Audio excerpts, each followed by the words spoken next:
Good evening and welcome to the live studio of the 21st edition of Queer Film Festival Mezipatra. Thank you for joining us today at the Queering Online Content, which is an online event, and a part of our second edition of the industry program, and this program will be in English language only. My name is Lenka. And I have two guests here, but not here in the studio because we have this epidemic situation. So I have my guests on the screens and they are at their homes right now. Originally, there were supposed to be three guests, but we just didn't manage to connect with one of them. So I welcome Alex and Victor, our two guests. Hello. And I will introduce them to you shortly. And before I do that, I would just like to ask our dear viewers if they have any questions or comments or ideas about what we are talking about. They can use the comment section in the video, and in the second half of our program there will be a space for your questions to our guests. Let me introduce to you our first guest, Viktor Hojman. Viktor is a leading figure of Czech trans activism. He is co-founder of the Transparent organization, which aims at making life better for trans people in the Czech Republic. And recently, he was one of the 6 participants of a documentary series on Televize Seznam. The series was called Trans, and it was for the first time in Czech history that trans issues were presented in such a friendly way, in such a scale, and with so much media attention. I would like to ask the production if they can give us a short clip from this documentary series. Tak se mi to prostě začalo pomalu jako otvírat i v tom dialogu s lidma kolem mě, kteří mi ale říkali, hele, jako je to super nápad, ale my tě máme rádi takovou, jaká jsi a kašli na to prostě, protože znáš někoho takovýho, jak to chceš řešit, chceš jít na operace, chceš jít na tohle. A vlastně mně došlo, že já se tak strašně jako nesouzním s tím obrazem toho trans člověka, jak je, nebo trans ženy, nebo trans muže, jak jsem trans muž, že jo, jak je vyobrazovaný v médiích a jak vlastně co já jsem o něm věděl, že jsem vlastně vůbec jako nechápal, proč bych měl být tím, kdo si chce nechat něco jako uříznout nebo přišít.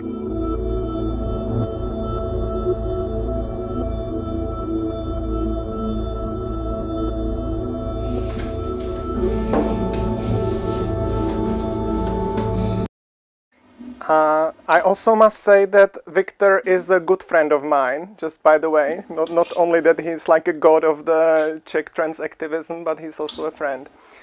And my first question goes to you, Victor. Have you already noticed some impact of this documentary? It was aired quite recently. I think there is still one episode to be aired, if I'm not wrong. But I think 4 or 5 episodes were aired already. So do you see any kind of impact on Czech society? Well, first of all, good evening, everyone. Thank you for your generous introduction. Well, it's quite early to say, I would say, because there's still one episode to go next week. But this is going to be a compilation. It's not going to be like an episode in terms of the usual stories that are presented in the first 5 episodes.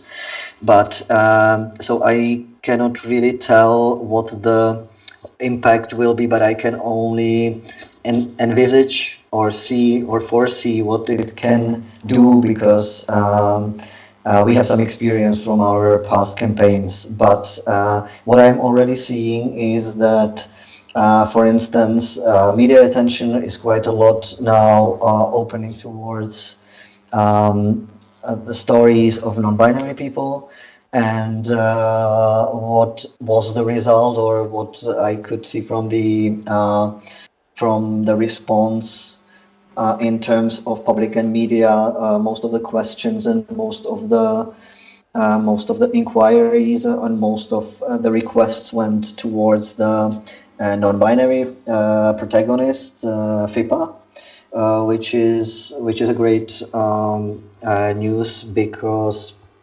non-binary people haven't had as much representation in the Czech online space so far. So this is what we can see, and also I think that the discussion around these issues is moving more towards the real lives or issues of trans people in the Czech society, the real problems, more than these sensational framing that we have or we had seen so far. That's one thing, and so that's quite, to me this is quite evident already, that the framing is moving a little bit, but it's also because I think it's because the framing of the whole series, of the whole let's say documentary cycle or documentary series is done so that it moves somehow the camera lens from sensation towards real insight into the situation. So I think by framing the message of the whole series in this way, it also frames the response of the media. Mm-hmm. And one more question. Have your parents seen it already? My dad has seen it. My mom hasn't, because she doesn't have internet in her home, and it's like I don't really want my mom. I have to dose it for her. So the media attention. So I don't think she would be ready to see and to know that it's so all over the place. And your right dad's now. reaction, by the way? That's a good question, because he's a supporter, but he's not a very outspoken supporter of trans rights. So he also kind of moves on his in his process towards embracing the trans issues, and now he reacted by sending me a message that for him the queer space and the trans space is getting more comprehensible. Let's say that by this series we have helped the public kind of navigate the space, or absorb what it entails to be trans better. If that's clear what I say. I think it is. Yeah. Thank you very much.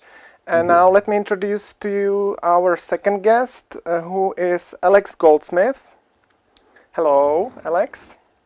Alex is a junior producer at PinkNews, which is a major worldwide LGBT news and entertainment portal. Alex is co-producing a YouTube video series called Ketchup, Queer Ketchup, but it's spelled not as the red sauce you put on fries, but as like ketchup. And it is published on the PinkNews YouTube channel. The video series focuses on youth and Generation Z audience. And I would like to ask the production for a clip. A trans racing driver makes history, and Hallmark announces its first ever gay Christmas film. I'm Scarlett, and this is the Queer Catch-Up. Kicking things off this week, we've got a double whammy of good news. Not only is Sex Education Season 3 officially in production, but they've also announced a new non-binary character played by a non-binary actor. Artist, songwriter and poet Dua Saleh will play Mordel student Cal. The Netflix show is already well known for exploring LGBT+ topics, but this will be their first ever non-binary character. It also marks Dua Evra's on-screen debut. I, for one, cannot wait. Next, raise your hand if you've ever been personally victimised by the lack of gay Christmas films. Well, fret no longer, because the Hallmark Channel have announced their first ever LGBT+ festive flick. So suddenly I didn't hear the audio on the clip, so I have no idea what it was about. So I'm not able to lip read. So okay, so that was the queer catch-up. And Alex, how would you describe this series? What is it about, and what is your audience, and also if the series is made for teenagers as well? Yeah, of course. Hello, everyone. Nice to be here. Firstly, so the Queer Catch Up is a program that's coming up on about a year old at the moment, and it's a really positive news show. We focus solely on positive LGBT+ news, because in a world that is sort of, well, as it is, it's nice to focus on the positive. And I will say we actually do get people calling it the queer catch-up a lot. As much as we stress the catch-up, we do get the catch-up sometimes, but it's solely focused on positive news and mainly for a Gen Z audience. So it actually started out, first of all, just on Twitter and Instagram. So it focused quite a lot on political news and uplifting stories there. But we've now moved it goes onto YouTube, and it also goes onto Snapchat. And Snapchat is where our main audience has been built. And as we've grown the audience there, because that audience has come a bit later from like the Twitter and Instagram, we've been changing and adapting the content as well to be able to bring in a whole new audience on Snapchat. And that is very much Gen Z, very much teen, although it can reach out to millennials as well. But we're bringing in a lot more entertainment stories. And so, for example, you'll have seen in the clip that was about the casting of a non-binary actor playing a non-binary character in Sex Education. And then also the fact that Hallmark, a channel which is known for its quite traditional Christmas films, is now creating a gay Christmas film, which is quite a big deal for a lot of people, especially in America, which is our main audience. So we have tried to adapt as we've gone on to different platforms, but it is, very positive and teen and Gen Z focused where it can be. So you are based in UK, but your main audience is in America. Do I understand it correctly? Yes. So we were the PinkNews office. We don't have an office at the moment. It was in London, and the team are pretty much all based here as well. But yeah, for us particularly, well, the production team and the team that focuses on video is quite different from the editorial team. So the editorial team who write the stories for the website very much cater to an international audience, but with UK focus and US focus. Whereas the production team, most of our audience, we can say, is predominantly based in the US. So we do tend to go towards that audience, but that's not ignoring the rest of the world or the UK at all. So we do focus on UK politics and policies. And actually with the Queer Catch-Up, we're able to find stories from all over the world. So one of my favourite stories was about a trans kitchen in Bangladesh. I think it was Bangladesh or India. And it was an amazing restaurant that had opened up, and it was just all for trans staff. And that was a really positive story. And that's just an example of something where we would cover from all over the world. But our audience is, predominantly US. And your production team is worldwide? You have like people from your team all over the globe, or just in UK? So our production team we're all based in London, but we had a new starter recently who is American but is based in London, so they live here. So we're not over different time zones or anything. We are all London based, yeah.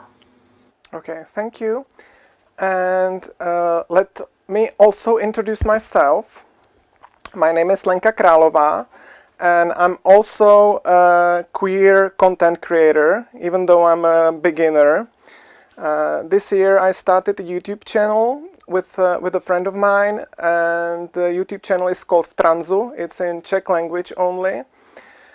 And we are inviting guests, and it's basically a talk show where we discuss various trans issues. Victor was among our guests, by the way.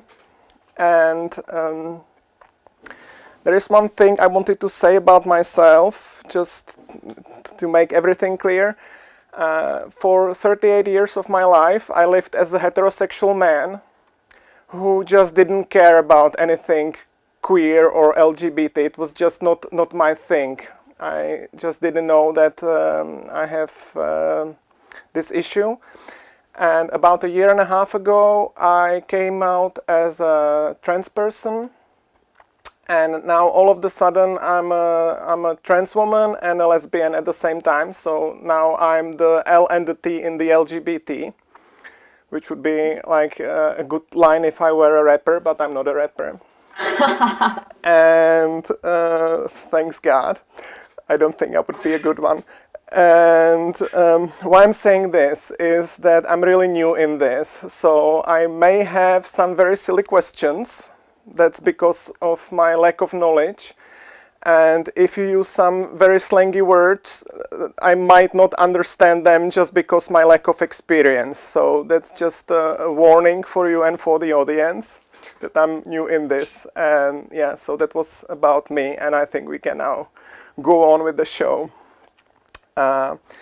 Victor, what was your journey? How did you become a leading figure of Czech trans activism? How did it happen that you became a trans activist? Can you tell us something about your story? It was a bit similar to your story, to be honest, only with the difference that I had been a queer sort of activist or organizer many years before, because I considered myself a lesbian for many years, and then after coming out as a trans person, I quite quickly realized in conversations with friends that there's something very substantial missing on the Czech in the Czech queer or LGBT scene, and that was a space to meet other people who have the same story or similar stories as us, and to discuss things and to be safe in that space, because you know, it's somehow, as we will talk about the media space, for instance, the some things we are not so happy about, and there's quite a lot of pressure on trans people here in the Czech society to conform to the binary roles and to conform to the stereotypes, not only from the public but also from the system, from the legal gender recognition system, from the doctors. And we needed a space to breathe freely and say, look, we are maybe different, you know, like we have different stories, various things we are concerned with. And from there, we realized that meeting is great. It's the most important thing, to have community, but also that the situation can be changed, and media representation can be also changed by somehow bringing our own stories into the media, speaking to the journalists or media online creators about the framing of our stories. And then from there we just went on to, or some of my colleagues, myself, well, for a bit also, we went into policy making, trying to change the policies that are here in the Czech Republic that are relevant, and we want to change that. So that's, if that answers your question. And was it your idea to establish an organization like Transparent? Well, we wanted to establish some space. That was an idea of, that was, you know, like it was just around, it was in the air, and I think many people had the idea. I might have been the one to actually maybe ask the question, what we will do about it, to my colleagues, and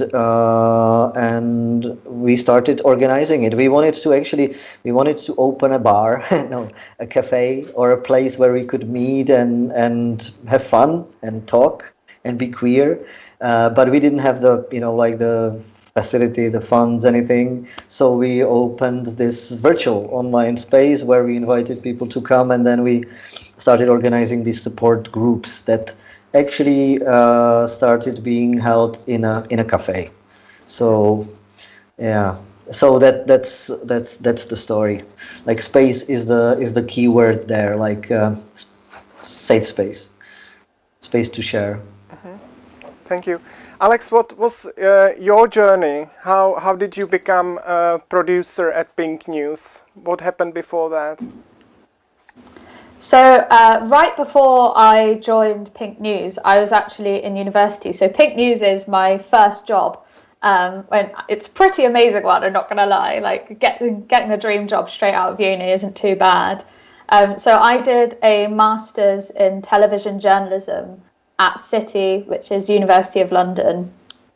And from there, I actually thought I wanted to go into political journalism first. Politics is something that's always it's always been an area of interest. I love it, like the US elections. I've been following it constantly. Absolutely love it. So I thought that was an area that I wanted to go into. And then PinkNews happened to come up. And so I identify as bisexual, and I came out in my first year of university years and years ago. And then, so I'd always been part of the LGBT community, but had never embraced it maybe as such like I have since I've joined PinkNews. So it was something that I really wanted to do. And just having that niche is really interesting. And I actually think it set me up in really good stead for anything now that I want to to do in the future. So for example, like if I did want to go into political journalism in the future, I have this amazing knowledge and I can bring like niche LGBT tones and into whatever I do in the future. So that was my journey in, and I'm very glad that I'm here, and I'm always going to be grateful that I've had this opportunity to be immersed in queer culture. I wanted to ask you if this is your dream job, but I'm not quite sure if it's like the right question. I don't know. I think I'm loving where I am at the moment, for certain. I'm creating some amazing content, and I have a lot of creative freedom as well. Obviously, I think my first love is politics, so I'm probably going to go back into that at some point. But I am loving what I'm doing, for sure. And do you want to report about politics, or you want to do politics? Do you want to be in it, or just be the journalist who writes about it? See, that's the question. I actually think a bit of both at some point. Maybe like in the really far future, I could envisage myself being a bit of a politician. But I think for the moment, I'm very much on the news side and loving the news side, and would stay in the reporting side for a while at least. Victor, the trans documentary is really revolutionary in the Czech media scene. And I'm interested in who had the idea first. Where did the idea originate from to make this documentary? Well, it was the creators, the directors, Filip Stoček and Stepan Svoboda. The first person was Filip Stoček. So yeah, he came with this idea to shoot stories of trans people, and we were not so happy about him contacting us in the first place, because we've had so many people being interested in our stories and so many times that it went wrong, that we were like, okay, we talked to him and we knew that he wasn't a part of the queer community. He didn't have any idea about the lives of trans people, the problems of trans people, and but he was so, like interested and keen on learning what it is about, that we started this communication and these conversations that took, I think, all in all. And did he tell you what the motivation was? What his motivation was? Why did he approach you in the first place, or you have no idea? I have some idea. I don't know if I can speak on his behalf. I think the motivation is not wasn't really like a one motivation that you can just sum it up. Clearly, it was to raise awareness and to change, to to bring some fresh perspective of things that haven't been taken represented very well. But I think he likes to say, as a joke, what he likes to say is that he wanted to do it to piss off the generation of his grandparents or something like that, to to generalize that, but that's what I always remember when thinking of the motivation. But clearly, and when you watch the series, it's such a deep insight, and so thought out and done that there's so many things that can be seen in the series that are opened up as an issue. It's not only to spite someone or to piss someone off. So he approached you with the motivation to piss off his grandparents, and you Yeah. kind of educated him about all the trans issues that he didn't have any idea about. Yeah, that's what Yeah, you're saying, exactly. basically. Mhm. And how did this go? How this education go? Well, it went very well. We became friends, and we talked a lot about not only our stories, but about the situation as it was, and yeah. So you can see that it was fun. Yeah, it's the documentary is really extraordinary, and I think it was aired also as a part of the Mezipatra festival. But you can watch it on TV Seznam as well. I'm not sure if it has English subtitles, but maybe it does. I don't know. Thank you. Alex, you have a very specific audience, very young people, teenagers, let's say. Can I say teenagers? Are they mainly teenagers or older people? Yeah, I'd say teen, maybe to like up to 25, sometimes 30. So a But very young yeah, audience. yeah. Is it different? Is it different? Well, obviously it is, but how different it is to create content for such a young audience compared to creating it for older people? Yeah, I think it's difficult in many ways. We do face some challenges. I'd say especially with the social media and the Snapchat. Snapchat is our biggest platform on the video side by far. And I think because we're with such a young audience who perhaps have a shorter attention span than maybe older generations, we're having to really curate things very, very carefully to be able to capture them within like the first 5 seconds of a story.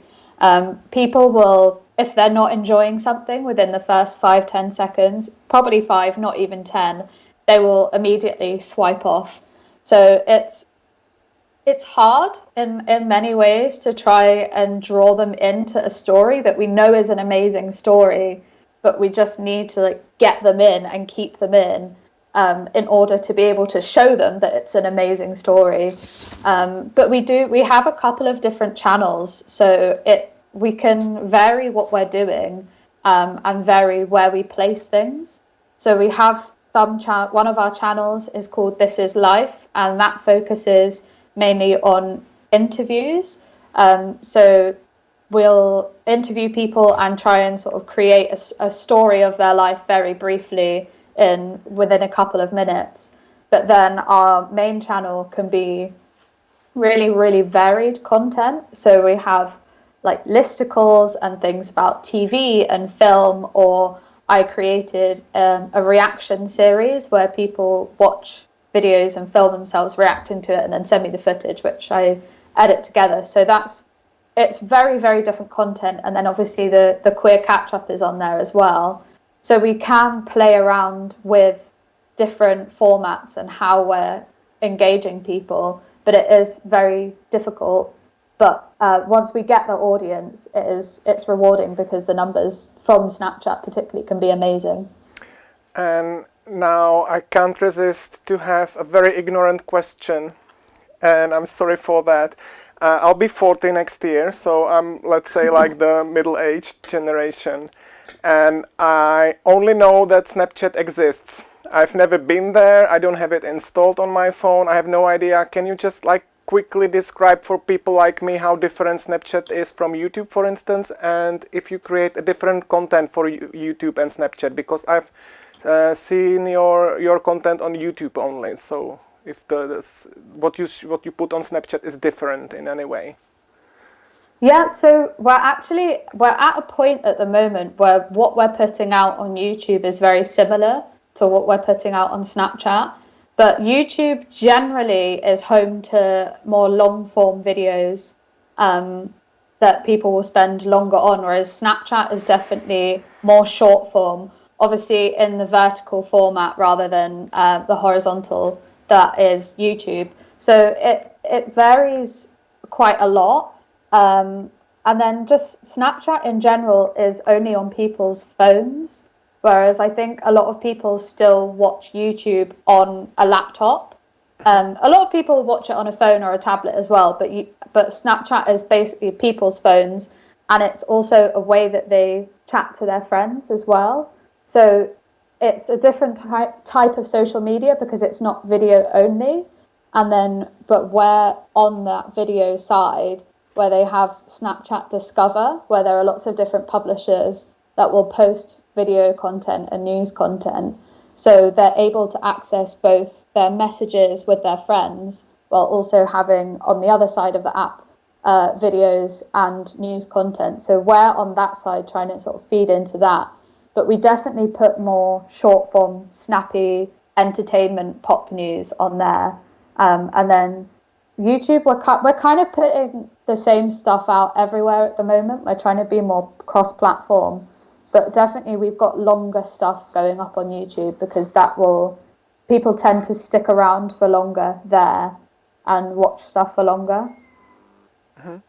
And because of your audience, because you have a very young audience, what are the limits? Where is like the borderline of things that you cannot afford to have in your content?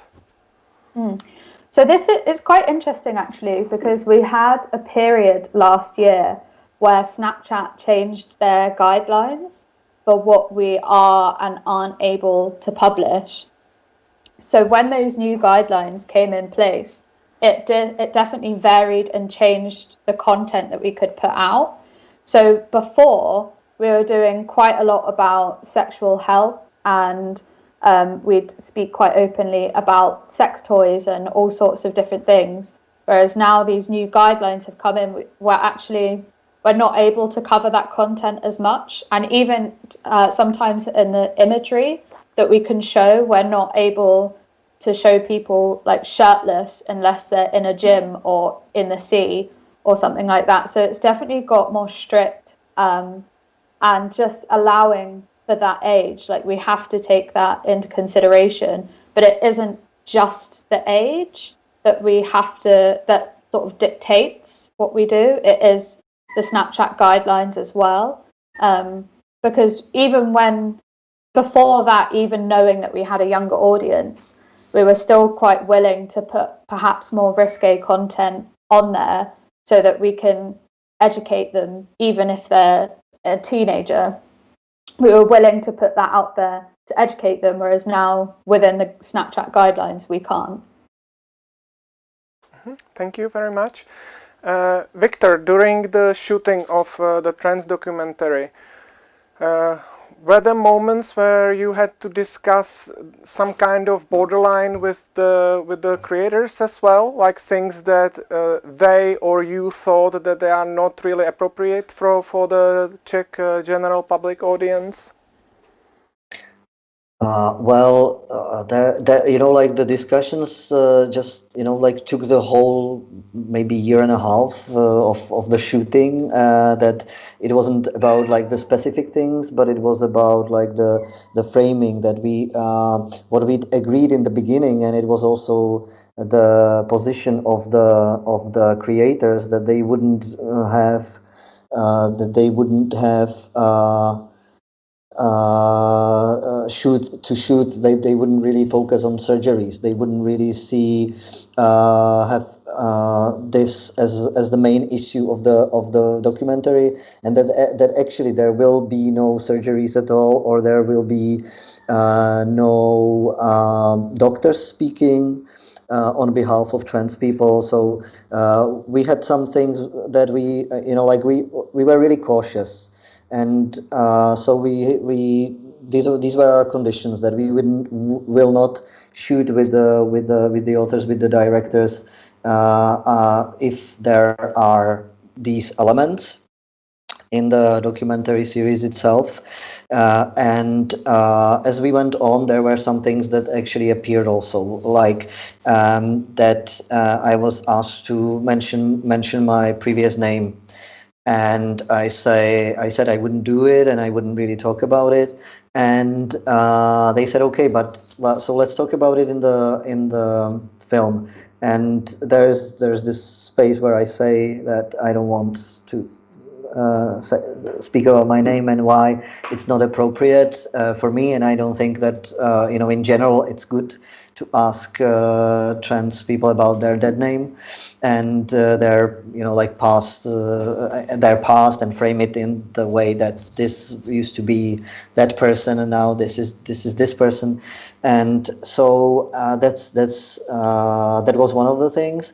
And also there's a situation where I'm injecting the hormones, and because I'm like really I don't really we are alike, I think, Lenka, in this way. I don't really I don't care. Yeah, so I don't know in what sense you mean alike. But you wouldn't be offended about talking about these processes, or maybe somehow demonstrating them. And I was not afraid to do that as well. But after they shot it, they themselves came to me, the creators, and asked me whether it doesn't feel too intimate to me, that they might there's an option to cut it out, to leave it out. And I said that I'm totally fine with it, because the whole framing is different. It's not about just me transforming myself into this man, this muscly guy, but it's much more complex. So given the context, it was totally fine for me. But there was this, for instance, this kind of a discussion. I cannot tell about other people in the series. So the directors originally, I can imagine that they originally wanted to show the operations and ask the doctors and so on, and this was like your job, that you managed to convince them not to do that, right? Yes, but we managed quite just after one meeting, because we said, look, this is not the situation. It's not about having a wrong body and needing the operation, the surgery. It's a bit different, and then they absorbed it quite immediately. So we didn't have to convince them, but they were quite surprised, and that's also quite fascinating. Let's say that people are still surprised, or many people are, that it's not about one surgery. And these are the myths about the transgender community that are still prevalent in our society, I think, or in the Czech public. Yeah, I can see that on social media every day when I'm happen to like be a part of some discussion somewhere, that there are still the majority of people thinks that this is all it's about, the operations. Thank you, Alex. We queer content makers, there is like one issue that we have to deal with, all of us, and that's haters and hate comments and like hate in general. So how do you deal with that? I think it's difficult. So in some respects, I don't get half as much of as the hate as, say, the editorial team get. The editorial team are responsible for putting out more political content, and therefore, say, more content about trans rights, and that in particular in the UK. So I think they get a lot more than potentially I get. Some of the sites that or the platforms that we post onto, say Twitter, but I still think that's very different from direct hate. We do get messages through to our inboxes, like our news inbox and our Facebook inbox and our Instagram inbox, just full of abhorrent things. People say awful things that I don't think they'd ever say in person. And that's what I use somehow to distance myself from it in many ways, and just rationalize that actually, if a lot of these people did see me in real life, I don't think they would say anything like this at all. But I also think that I don't really care in many ways, because I'm proud of the content that I'm putting out, and I know that it's important content that I'm putting out. So having someone in my inbox spewing off about how they don't like it, or whatever they want to say, it doesn't bother me too much, because I know the impact. For me, the positive impact that has outweighs any negativity that I get at all. So it's horrible to see some formats. Is that something you'd be up for? I mean, I would definitely love to start exploring longer form things. So I think because our main audience at the moment is on Snapchat, we are focusing there on shorter content. But I think if the opportunity ever came up to do more long form things, then it would definitely something that would interest me personally. But I know the wider team as well. Last year, the head of production made a long form documentary on his experience with eating disorders within the LGBT community, and I know that was really well received, and it was. So I think it's definitely something that we would look into doing, and I personally would definitely be interested in that. Sometimes I feel like the short form content that we make it's great at capturing the audience and getting something through really quickly, but there are more topics that we can look at in more detail, and it's always something that I'm willing to talk to my team about. So I think that in the future it's something that we could look at doing, but maybe not just yet. Okay, thank you. So far it looks it's the only question from the audience, what the production is showing me. So I wanted to ask Victor the same thing. You are facing a lot of hate. You are a very publicly known figure in the Czech Republic. How do you deal with it? How do you deal with haters? How do you deal with hate? Well, there are two sides of the coin, because one is my personal way of dealing it, and the other one is the organization that we are members of. How to actually deal with it on some kind of a systemic level, like how to have what to do with haters who tend to come to our sometimes they do come to our profiles and leave their messages there. Me personally, after so many years being this minority member of the queer minority, what the public opinion can be, and how polarized it also is. That if you see that the media are up with news of these gender wars, these this situation where we want to introduce something completely unnatural to people, that by like spreading or igniting this kind of hate among people will obviously bring some kind of animosity on the part of the public towards us. And it's a good thing to actually realize that it's to have this distance, to distance yourself from it, to say, to tell yourself, okay, this is not the real. The people don't see the real image of us. They see what they want to see. They want to be frustrated. They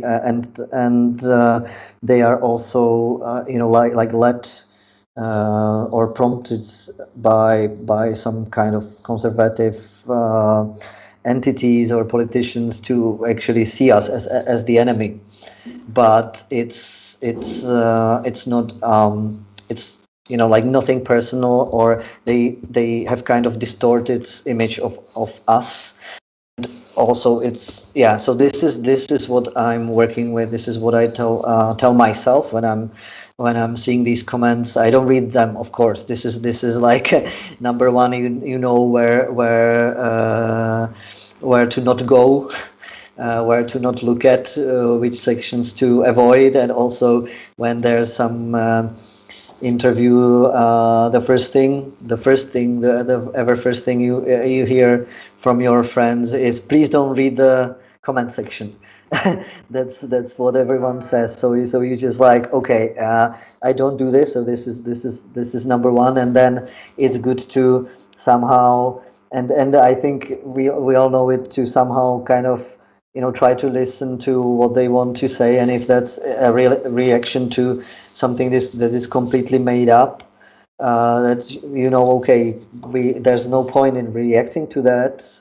And if it's really like hate, and if it's not worth, like if there's no point in communicating or in replying to that, it's good not to expose other people to the hateful comments. So this is also our kind of strategy to somehow, when it's on our side and in our management, we hide the comments that are really hateful and that can be damaging to or hurtful to people who feel us as the safe space. So it's about protecting the safe space as well, and we are trying to do as much as we can about that. And if there's a conversation, we continue with that. And if there are some issues that are obviously out there and people want to have them replied to, we try to do that in the following interviews or in some kind of media thing that we produce again, to actually see whether we can respond to that, or whether we can make it kind of understandable to people, so that they wouldn't like have the reason to ask again and again and again, and in polite way as well.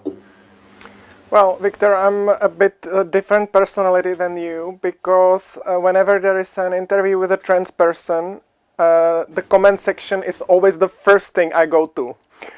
And I like spend some time reading the comments first, then I read the interview. And I do this even if it's an interview with me, which happens several times. And I just want to be kept in the picture. I want to see like what the haters think and how their brain works. But yeah, the truth is that when it happens on my own space, like on my YouTube channel or on my private Facebook, I always delete them and block them, and end of story. I don't react at all. Victor, You had an interview on DVTV recently, which became like completely viral in the Czech Republic. Like everyone was sharing it. I've seen it on so many places and on so many profiles. Do you ever face the situation that someone like recognizes you in the public transport or on the street or like in the public space?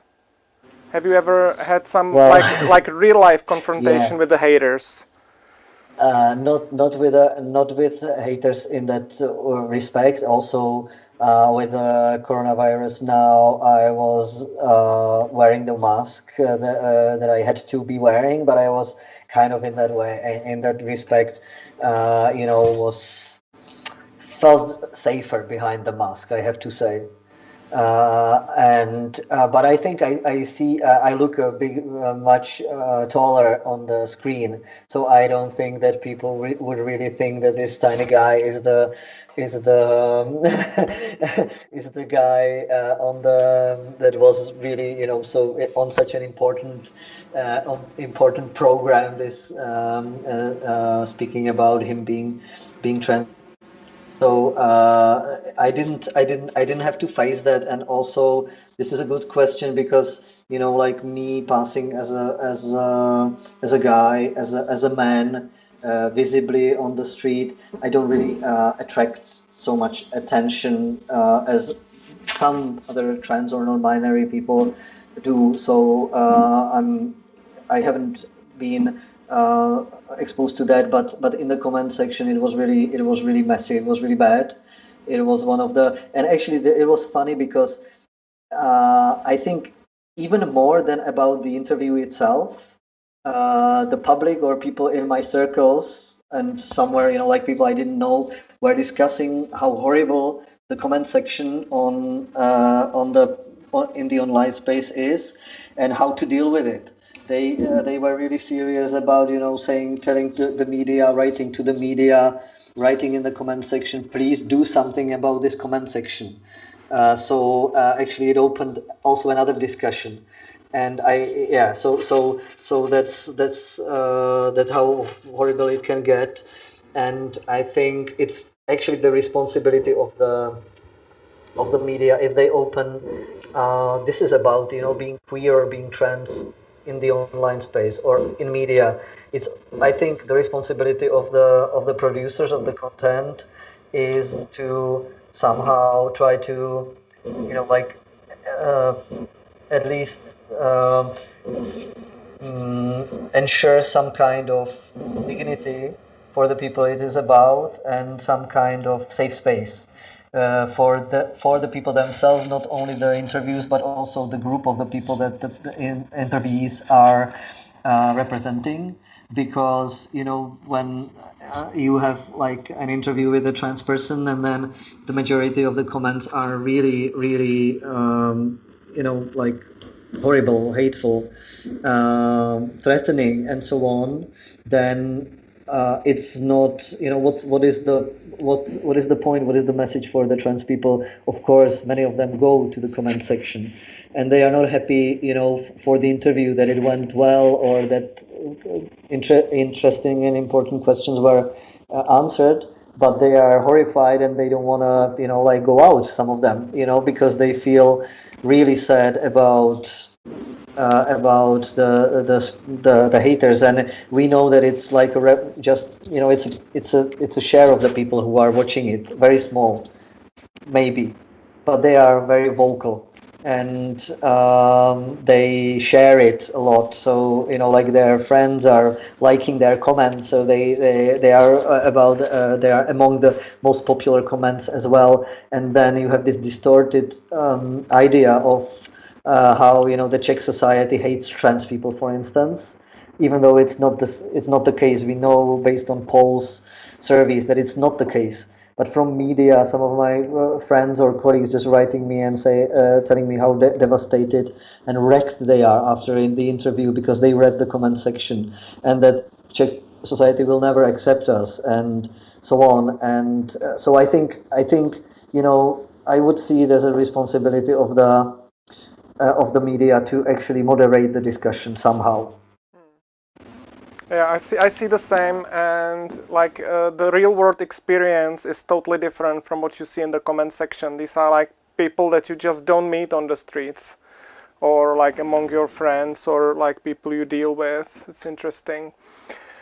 My dear friends, we have just a few minutes left, and I don't want to end this discussion talking about hate. So I have the last question to you both. What was the best thing that happened to you recently? And Alex, if you could start. Can I say Joe Biden winning the US election? You can. I basically screamed in the kitchen when I found that out. Apart from that, Today, right? Today they announced it. Today, Yeah, just shortly it was- before we started this show, they announced it. Yeah, a few hours ago. So, I was very happy about that. But I think maybe in terms of what I've done this year, actually the US election coverage that I'd put out, I spent a lot of time really trying to get that right and balanced. And I was looking at Trump and Biden and their records and their promises for the future. So I was very, very proud of that, and then the response that it got. And then now the fact that he's been elected as well, I'm just like, yes. I was like pretty sure that Trump will win, but that's because I always like see the worst possible future, and then I'm always like surprised and happy how well everything went. So this is also like with my transition, the same thing. I just thought it will be like a disaster, and then like I'm like surprised how well everything went. So this is just my like life strategy, to always expect the worst and then be like happily surprised. So Yeah, I'm also very win-win. happy. I'm also very happy for Biden. And Victor, what about you? What was the best thing that happened to you recently? Well, apart from what Alex mentioned, of Apart from course, that. and because it's not all, it's also good news for the transgender community worldwide, and it's empowering to know that things are gonna be better. And I have to say that, because I don't really remember too long ago, but I was very happy that we. Here in the Czech Republic, in the Czech space, we managed to organize the workshop that we did yesterday. I think it was yesterday. And Lenka was presenting it, and it was a workshop for media and journalists about how to speak to trans people, but also cover trans stories and how to frame that, and the non-binary language in the Czech language is quite difficult because it's very binary, and how to deal with that. Also, that was a part of the presentation, because we have been trying to do the workshops for quite a while, for quite a few years, but the thing is that we didn't have the capacities to do so.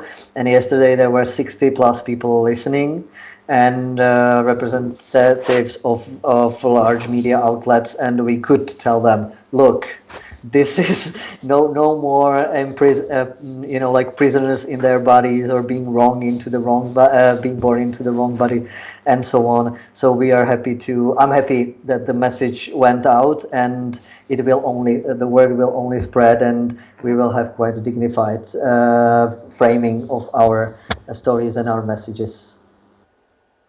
So, Victor, apart from Joe Biden winning the American elections, the best thing that happened to you in the recently was something that I was a part of. So that makes me really happy.